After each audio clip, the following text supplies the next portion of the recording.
Thank you so much, Mr. Speaker, for giving me this chance. From the onset, I support the Division of Revenue Bill, more so looking at what has been happening in Nairobi, running a budget averagely a year of 40 billion, with almost 60% still being used for the personnel, and with a surging population in this county each and every single day.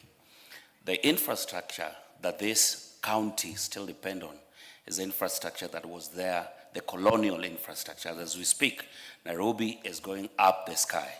That is, we are doing skyscrapers and all. Most of the houses that we have were made for single dwelling. So you find a house that maybe was supposed to take care of maybe 5 or 6 people has been brought down and a skyscraper has been put up there. The same infrastructure cannot sustain that kind of a surge in that kind of population. As we speak, we are facing a very hard time with the drainage. We just recent floods that killed so many of our people. It's a very sad situation that the county itself cannot be able to hold with the revenue that they're having. That is why we again also support the collaboration that the national government and the county of Nairobi are having right now to just help in mitigating some of these issues that Nairobi County has not been able to put enough money on, like drainage, garbage collection. We are talking about housing, we are talking about water, and even health. So from the onset, I will say I support this bill, and the counties must also make sure that when more money is allocated to them, let the work be done. Thank you, Mr. Speaker. Aseka, but before you take the floor, allow me to acknowledge St. Joseph Comprehensive School from Molo, Nakuru in the public gallery, St. James Comprehensive School from Molo, Nakuru County, and Lady Anne Delamere Secondary School from Gilgil, Nakuru. Aseka, hold it. Mother Wangari, I give you half a minute to welcome your school. Thank you. The rest on our behalf. Thank you so much, Mr. Speaker. Allow me to just take this opportunity that you've given me to welcome all the students and learners and teachers who are visiting us. And also thank you and the clerk, Mr. Speaker, because the traffic has increased in our galleries, and that's what this parliament is supposed to do, to teach our younger generation. Mr. Speaker, this Lady Anne Delamere, as the name suggests, of course, was established by the Lady Anne, who was the wife of the Baron Delamere. And Mr. Speaker, it is a recent establishment in 2008, unlike the other colonial era schools. And Mr. Speaker, it's a public mixed school. We are just working on something with CDF to ensure that we make it a girls boarding school in the wider Baroque and the Gilgil constituency, Mr. Speaker. So I welcome them in this house, and we hope to see them, of course, after they leave the gallery, and also all the learners, Mr. Speaker, to learn 1 or 2 things from us. Thank you, Mr. Speaker. Thank you, and I join you on my behalf and on behalf of the House to welcome all the students, their teachers, and those accompanying them to the House of Parliament. Aseka. Thank you, Speaker. Atandi, get ready. Once Aseka is done, you will be called upon to reply. I thank you, Speaker, for giving me this opportunity also to contribute to this Division of Revenue Bill that distributes revenues between 2 levels of government. So, Speaker, I confirm that the Budget and Appropriation Committee did a public participation on this bill, and issues raised by all stakeholders were put into consideration. We are dividing 2.4 trillion to national government, close to 9 billion to equalization fund, and about 420 billion to county governments. Having said that, Mr. Speaker, allow me to observe the following, that this bill will only be implementable if Treasury collects the 2.9 trillion.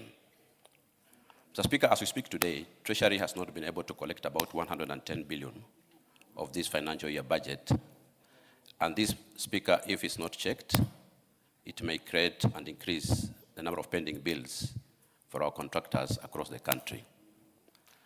Two, Mr. Speaker, we must also call upon KRA to be realistic in their revenue targets, so that whatever they target to collect, they tend to collect to the 100% or plus.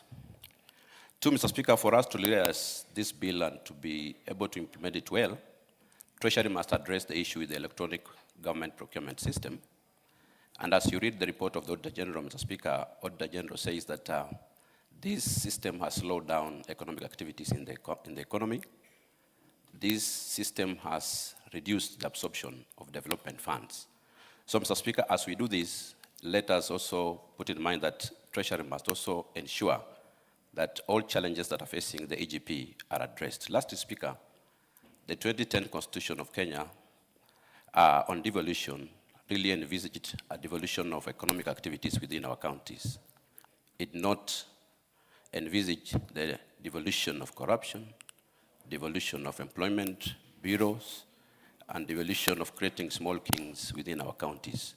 Mr. Speaker, it is time to call our governors to order and ensure that the little resources that is being devolved to the counties is put to good use. My brother said that Turkana may be left behind on our journey to Singapore. I say those counties that are ready to go to Singapore should start moving. Thank you, Speaker. Ndindi Nyoro, I'll give you the last. Thank you very much, Honorable Speaker, for this chance to contribute. And on the onset, Honorable Speaker, for the several years, and even now, we must start walking the talk when it comes to devolution.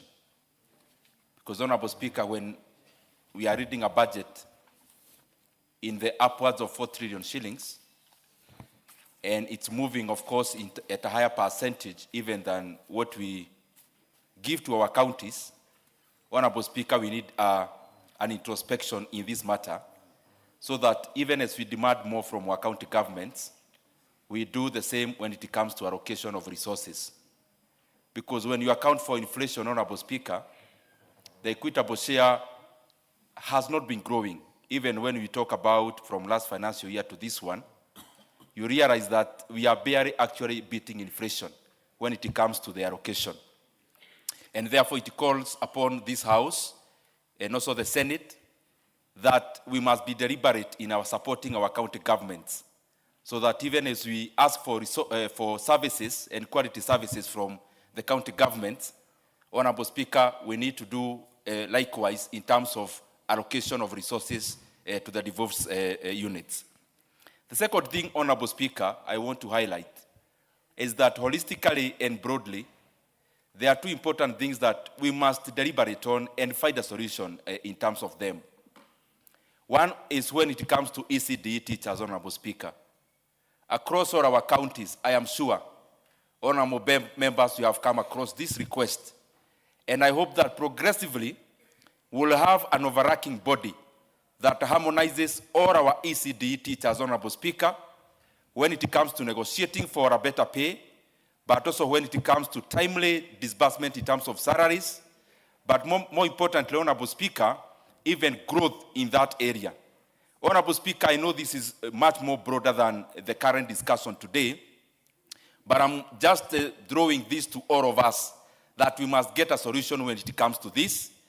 ECD teachers need a harmonizing body nationally, so that, Honorable Speaker, their jobs are more or less defined and cut across all counties.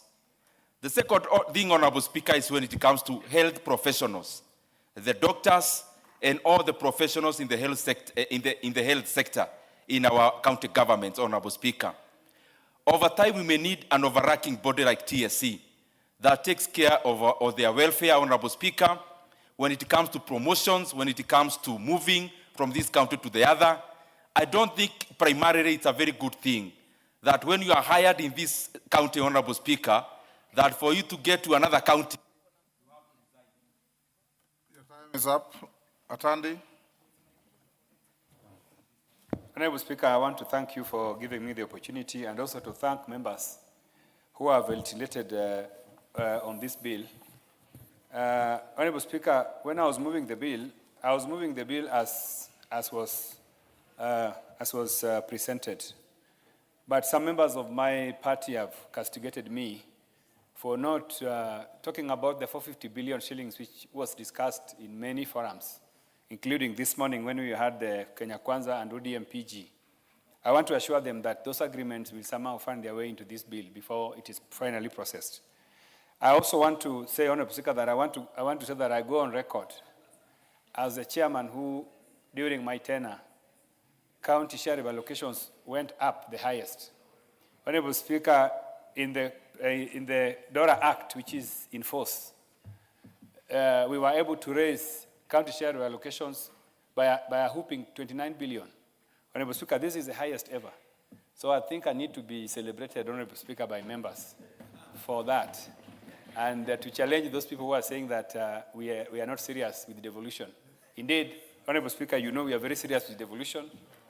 And you know, devolution was a creation of was an idea of the former Prime Minister Raila Odinga. And you know that even in the 10-point agenda, the 450 billion, which was drawn and agreed upon, was his idea. So we want to assure everybody that we are very, very serious about devolution, but we want also to challenge governors to do their part, especially in the way they utilize their resources. They need to use these resources effectively. Most members are saying that it is possible that when you go to counties, you will see projects being undertaken by national government through donors and conditional grants. But when you check with them on the county share by locations, you hardly see projects. So this is a fact, Honorable Speaker, and this is something that happens in my county and most counties across the country.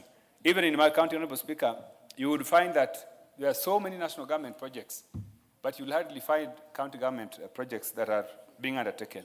So these are things that we need to discuss as leaders and ensure that these monies are actually working for Kenyans. Honorable Speaker, with those many remarks, I beg to reply.